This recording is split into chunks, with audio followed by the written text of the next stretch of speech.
some time, right? Like it's been a while. Yeah, after a few days, I think it's been a while. Yeah. I think the last was maybe last week, was it? This is the first live for this week. Yeah, I think it's yeah after yeah A week. since a week. Hmm. Yes. Yes. So So today we're going to talk about the 4 hours of retail. yeah the 4 hours of retail. Yes. Yeah. So and how is this different from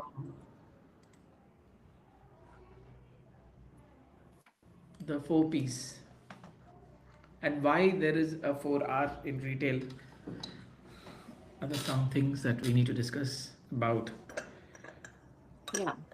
So the 4 hours are right product at the right price at the right place. And what's the fourth one? Yeah, and right time. Right time. Yes. And the four P's Yeah, of the four P's are product, price, promotion, and place. yeah, product price promotion in place. So why one of the reasons, yeah, what are the reasons why it was different? I'm just checking that if somebody chats, will we be able to see? Okay. No, I don't think so. That can happen. Okay. Yeah. I can't see any chats. So Yeah. yeah.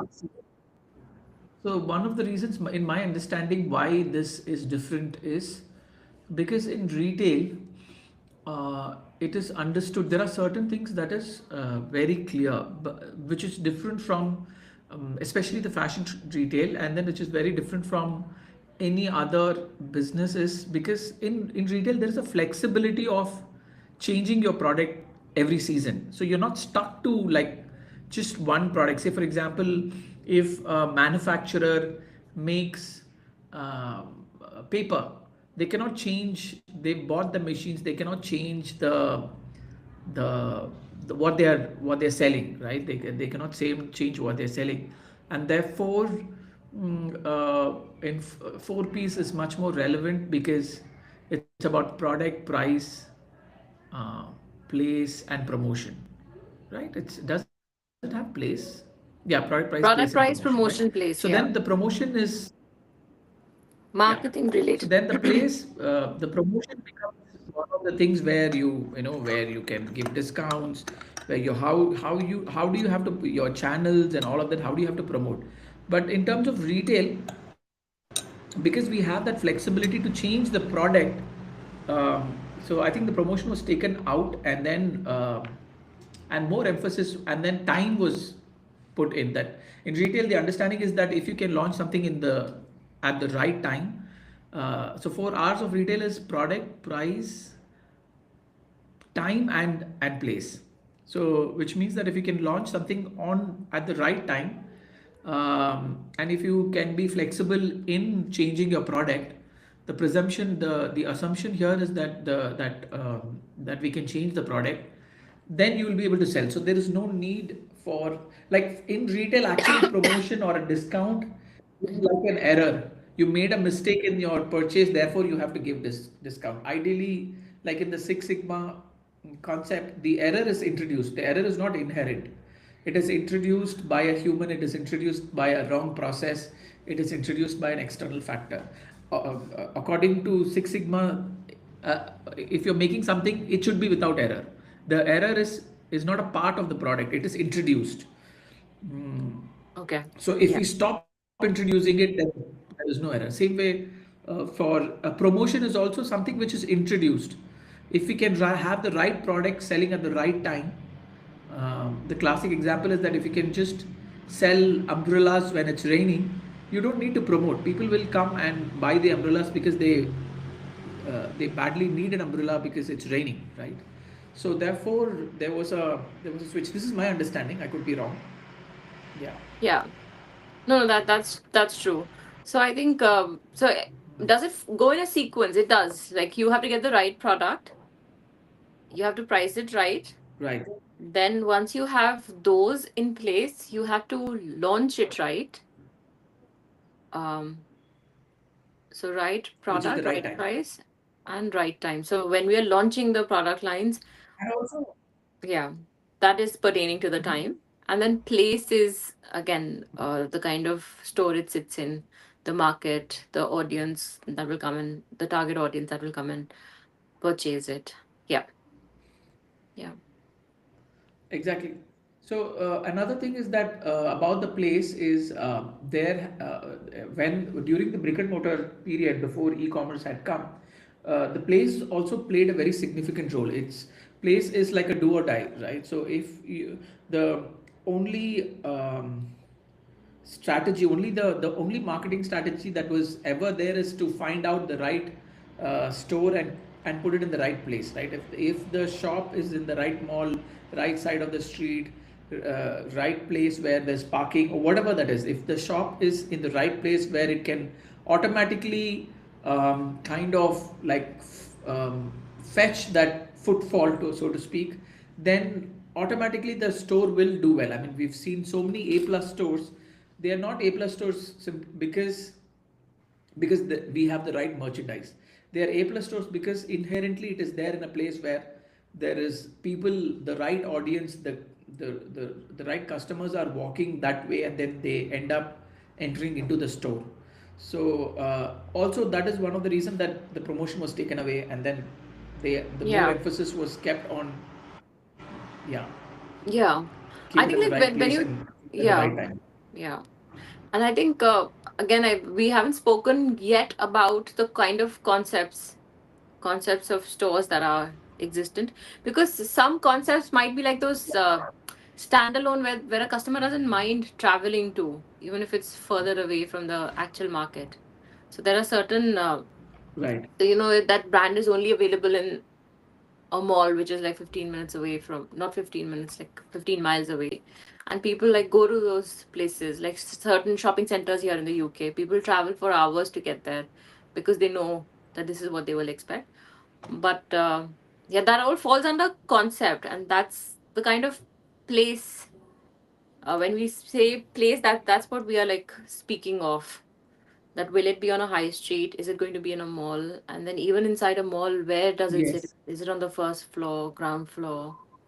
Um, does it have? Are people actually looking for it? If people are looking for it, then I remember like in India 10-15 years ago, when they were like opening new malls, the big bazaar concept as a grocery retailer, because there weren't many, that would be the anchor. I don't know if you call The it the anchor store, yeah.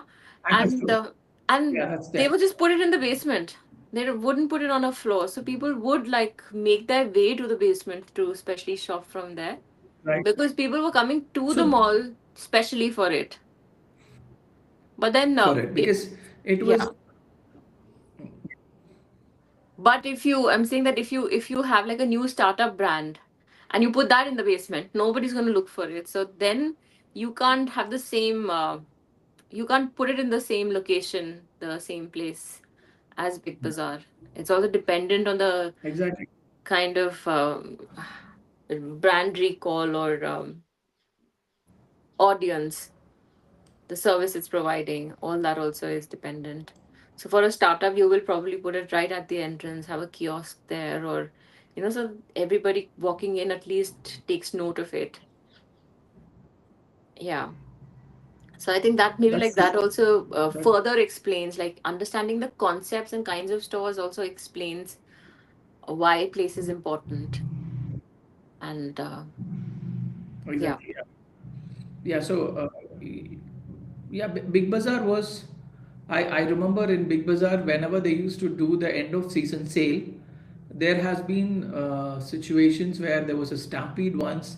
Then they regulated. They said that you have to go in and come out. There used to be like police, and some stores had been people got so frenzy that they had broken all the glasses, and police was called. So those things used to happen in India. I yeah, think it used to happen in 2000, yeah, 2008 or something when Big Bazaar was the store.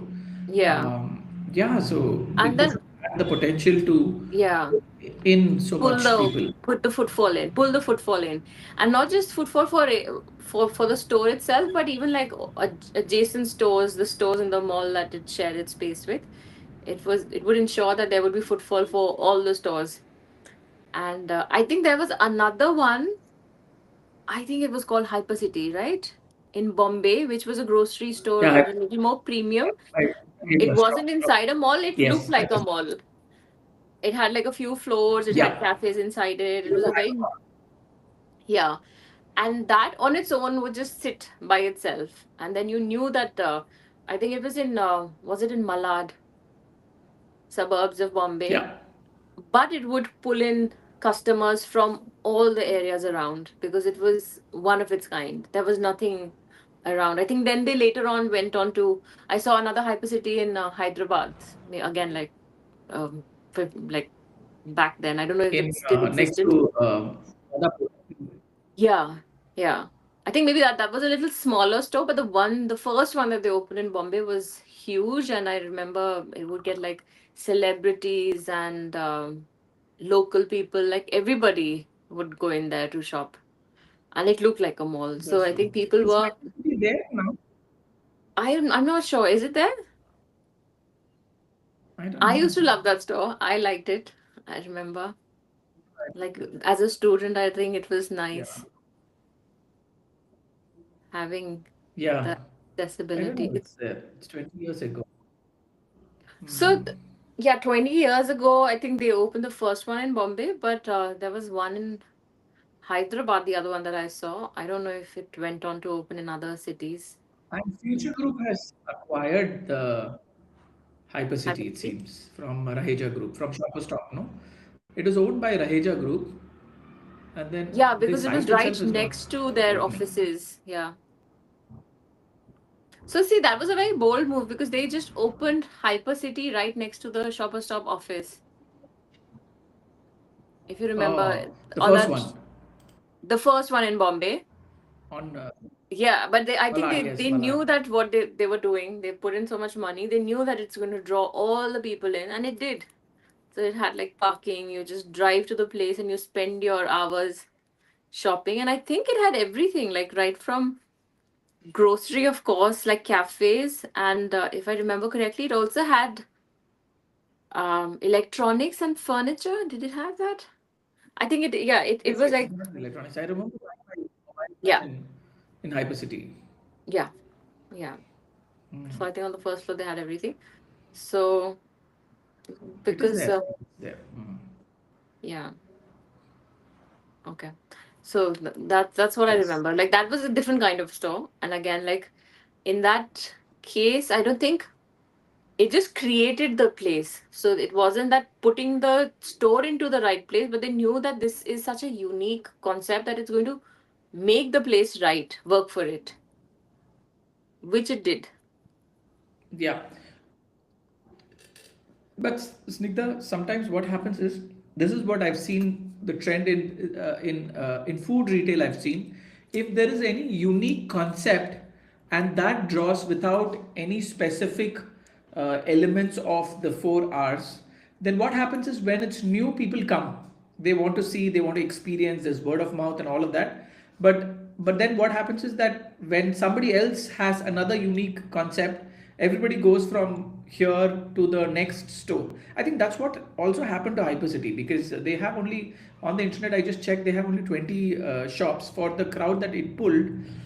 So when you make a unique concept and when it doesn't has the right catchment area, the right other elements of the retail, till it is it's a new store, it till people are like hyped about it, till it's a fad, then people go there, and then Yeah. when another store comes with another concept, people then just Yeah. are not loyal to, because Yeah. it's they have to go out of the way, and they initially it's like whenever a new what's that called like mm,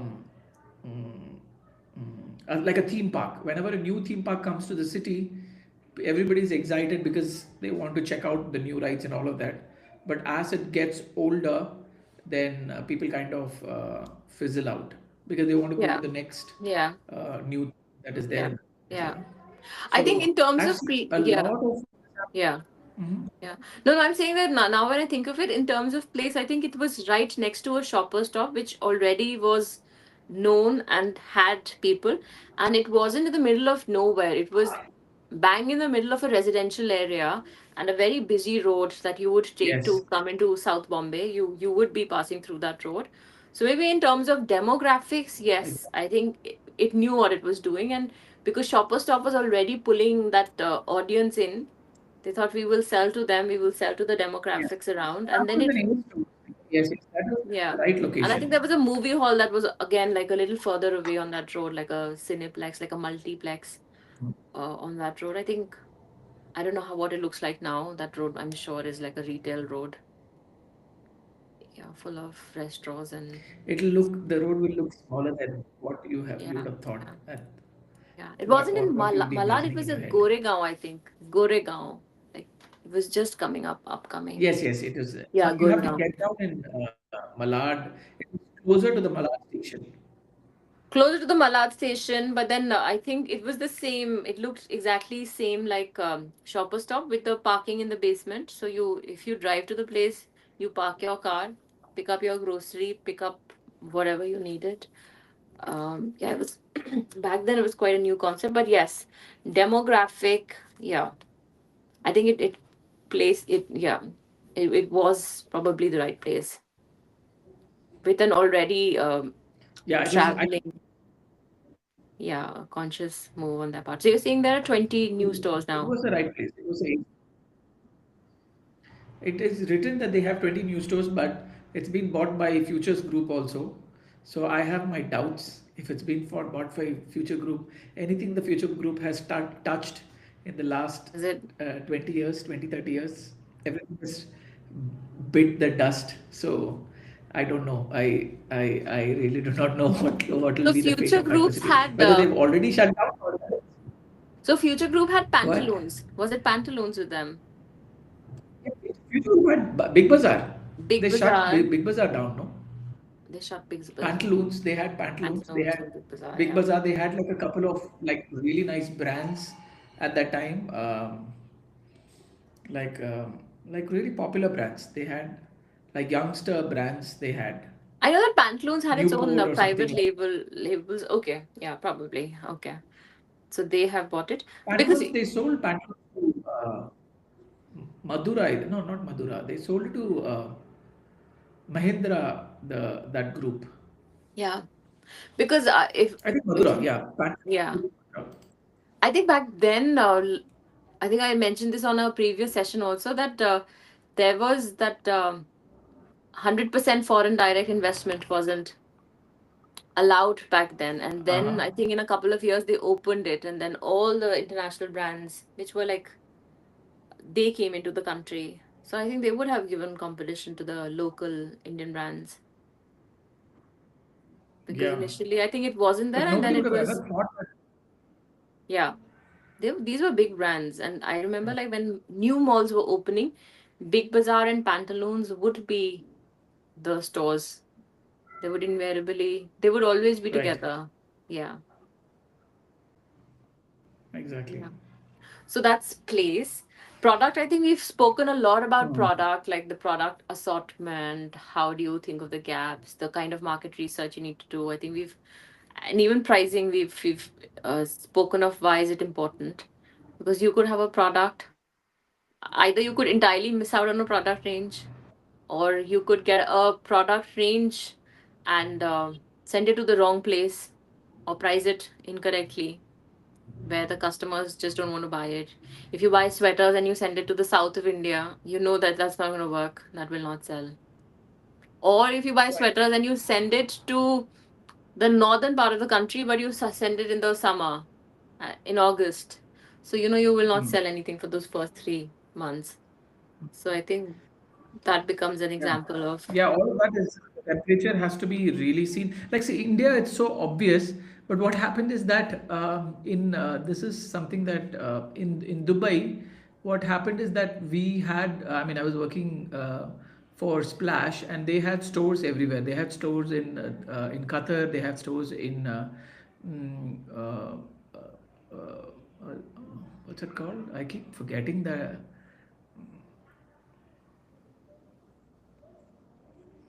what's that Middle Eastern region. Yeah, but just hold on. I'll just open the map. Like They Bahrain. had stores at many places, and they would always think that why is that certain merchandise is not selling in Abu Dhabi, certain that's not selling in Kuwait, and so on and so forth, Dammam and Oman and all of that. They would always feel confused that why is it not selling, and they had people had just thought that it's not selling because that's how much was our cap. I think Bala became. You remember Bala, Snigdha? Yeah, yeah, You yeah. know Bala, right? Yeah, I've met him. Yes. So he became very famous for this report. Somehow he had gone and seen and then checked, and then he checked that the temperature at the same time. The temperature was, even though it's Middle East, and everybody thought almost like this is like Splash, almost for like 20 years they did not know that the temperature at all the different Middle Eastern countries and the cities were not the same. Oh, So there were certain cities which were hotter and there were certain cities which were colder. At all okay. times there was like some 10, 15 degrees difference between cities. Okay. Then he had somehow found out that the merchandise that we are buying is not the same for and cannot be treated similar for all the Middle Eastern countries, and it has to be treated differently. Uh, Yeah. this is another, I think you know Ramesh also, no Ramesh Meena. So he in his merchandising plan he would always have the temperature for the country. I had Oh, always seen that. But so in Max they had figured that out. Somehow Ramesh had his, whether he figured it out or somebody else figured it out before, I don't know. But then I've seen it in his sheet. But then for Splash, Bala had figured this out, and then he made a big detailed report why the merchandise was not selling, and then he sent it to somebody, and then somebody had sent it to everybody, okay. saying that we need to Yeah. change the way that we're Yeah. thinking and we're buying. So, like in India, it's obvious. Everybody knows that it's warmer in the south. Chennai is very sultry. This is like a common, banter that everybody tells that Chennai is so hot and Bangalore is okay, and then in the north is cold. So it's a common knowledge. But in certain countries, when we handle certain other countries, it's we may think that it's very common, but it's not obvious. Like in Middle East, for almost 15, I think almost 10, 20 years, it was not obvious to people that the Yeah. temperature was not the same in all the cities. So Yeah. so those are the things that yeah, right time and right place. You have to see that what is a place and whether it's the right time to introduce sweaters. I'm just adding on to the point that you Yeah. said, Yeah. Yeah. Yeah. whether it's too late, whether do we have to discount, whether if that place even needs sweater or not, Yeah. mm, or Yes. whatever, mm, Yeah. has to I be thought think, through. yeah. Like in Marks and Spencer, I remember that every merchandiser buyer would know the mix, the sales mix would not look the same in every city. So every merchandiser buyer would know that this store is the highest performing store for menswear. This one is where I sell the most Right. women's wear. So for their own categories, people knew where the maximum money came from. So as Right. a mixed, Because yeah, the tastes of different cities are also different, right? Like in the yeah, south, the taste of yeah, the merchandise is completely different from what can be sold in the north in India. yeah, And even in north, there are the people in Delhi purchase differently than between UP and in Punjab, especially in Ludhiana, in certain specific cities, people purchase differently, right? yeah. And they would have probably a favorite category that they come to the brand for. They could come to a store or retailer for handbags and nothing else. And they could come for, I think, I do not know this correctly, but I feel that in Bangalore, because of offices, in Marks and Spencer, maybe the formal menswear used to sell more. It had a good sales percentage Yes, Marks and to the whole. Spencer. Yeah. Exactly, because what in India, men are more westernized than women, right? That because all men for their official wear is a shirt and a trouser, and Hmm. if need is a blazer. Right now, I think people wear a lot of organizations allow casual to even IT organization, but then before I think 2010, the official wear was shirt and a trouser and a belt and a jacket and a tie. So men were very Western in terms of their business or an office wear. Then women, women can still have can wear a formal a salwar kurta and or any type of a formal Indian or Western. There was an option. So therefore, Marks and Spencer, and so if you see Marks and Spencer's collection, the men wear obviously it was shirt and a trouser, but for women it was like the shift dresses and Yeah. and the tops and all of that.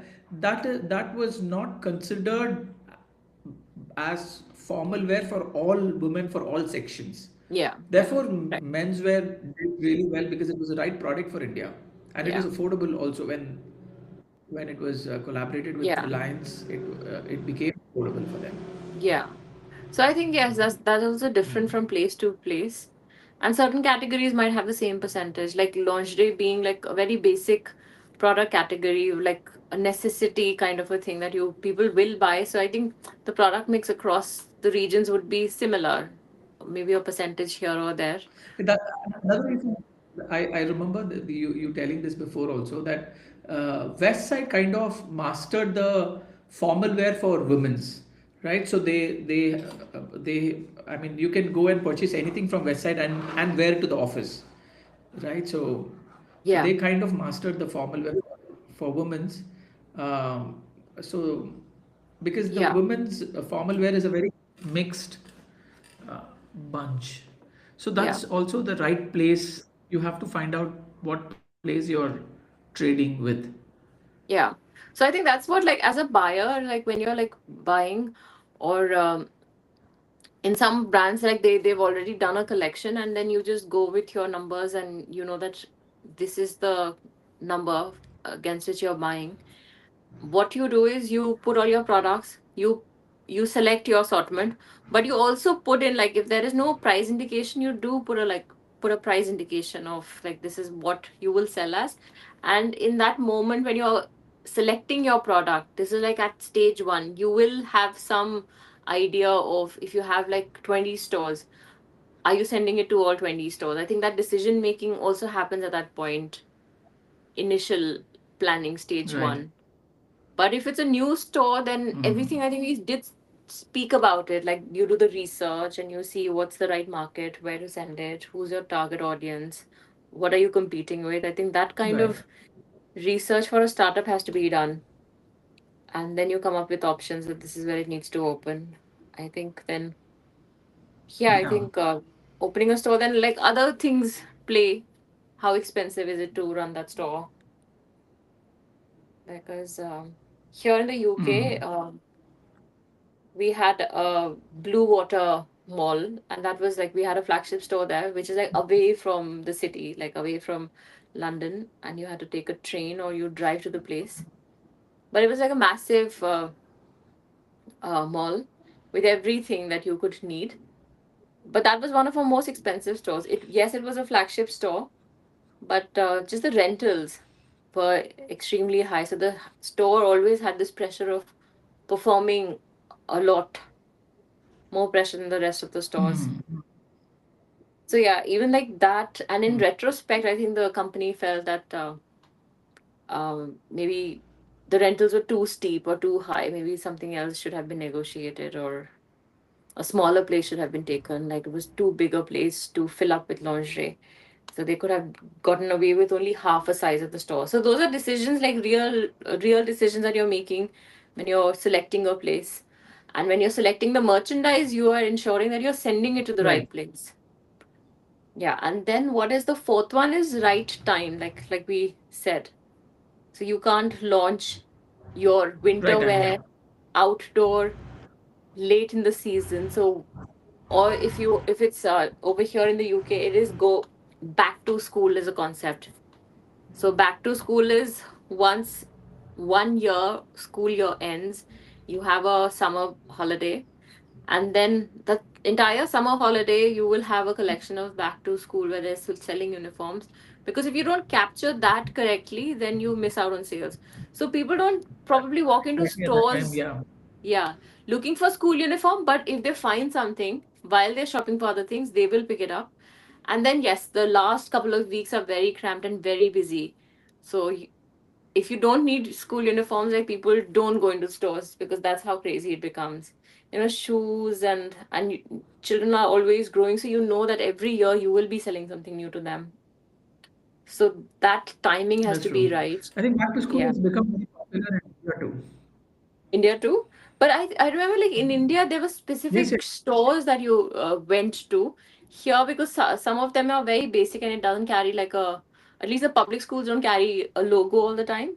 So it would be a green sweatshirt or a red sweatshirt or a white shirt and black tights, black shoes, very basic stuff, and everybody will carry it. Every single retailer will have it, or at least some representation of it. Like even an H&M would have like polo shirts, if not everything, and then it would have gray tights and black tights, which can sit on the back to school. So yes, then when you're launching these, there could be certain products which might be not be which are not time centric. For example, your basic lines, your core lines, like lingerie. If you sell it all year round, timing doesn't matter so much. Um, but yeah, there are categories which are very centric to rain jackets, for example. Time. Right. Yeah, Yeah. rain jackets, umbrellas. You've mentioned, I think, before. So during monsoon, like in And India, there is a, and for season like yeah, and then Christmas or holiday. Diwali. Yeah. Yeah, over here Yeah, it's for called holidays. holiday, like swimwear and lounge, like comfy clothes that you would wear on a beach or at a hotel when you're going on a holiday. It's a huge concept. So you would see those sun hats, Right. sunglasses, sunscreens, so, and flip flops. Yeah, so that all becomes a part of holiday, and there's a certain time when you launch it. So yeah, if Right. you So, just and miss out on also the in selling say for window in India, otherwise. Yeah. so say for example in Coimbatore Mm-hmm. during the Shivratri period, because there is a big celebration that happens by Sadhguru. So the merchandise and the airports gets crowded, the shops in near the airports gets crowded. So you have to also see that what's happening in that city at that particular time. There could be some, and those are also a time centric uh, purchases. Right during Shivratri in Coimbatore, it is people come and buy a lot of stuff which is related to whatever that's happening for the Shivratri celebration, right? So similarly, I mean, if you have a store in Coimbatore, then you really have to understand the the ethos and the culture of that place as well.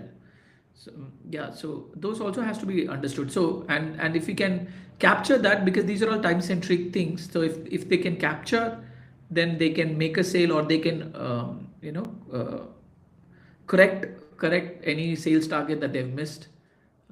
If they are like even back to school, if they do really well and capture that period of time, they can cope up with any missed sale opportunity that they had, and then they can make up for the year targets. So these time are very important to achieving your sales targets. Yeah, and I think as a retailer, when you're trading seasons, you will have a calendar with all the retail weeks telling you that this is what's happening in this week. So you're planning for those. So Mother's Day, Father's Day, or Christmas for here. Like over here, Christmas merchandise is available quite early in the year. It's not December or November when they launch their Christmas lines. It's like much earlier than that. I think from August, once you trade August, go into September, I think lots of retailers will have some representation of Christmas. And off late, I think the last few years, I've also seen Diwali, some decoration for Diwali in stores like TK Maxx.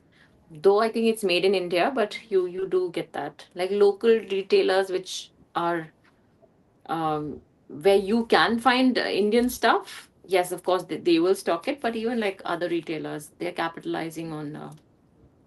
all these festivals as well. Yeah. So that's what time is, right? Like that essentially what Right, that's time time. means, like seasonality or even like peak trading weeks, being prepared for it and launching the correct collections. So if you're a card retailer or a gifting place, you want to capitalize on Mother's Day and Father's Day or Women's Day, something like that. Yeah. So your merchandise needs to be in the store prior to that. Yeah. Yeah. And what else? Like, So, yeah. actually, 4R, it's not widely known by everybody, but then 4R is much a better concept than 4P itself. Hmm. If even for non-retail businesses, whichever that I had worked with for the things that I had worked for, when you apply 4R, when you see that, whether is this product in trend, whether this is, and if you see whether it's the right time, whether it's the right product. So if you just solve the 4R, then the promotion or the marketing becomes easier. So to run an ad, if I already do write a or, sort it out in a matrix, whether is it at the right time, is it the right product, is it the right place, and is it the right price. If you can sort that four things correctly, then promotion or marketing becomes much easier. So it's not t- talked about in the non-retail space because people do not know for hours,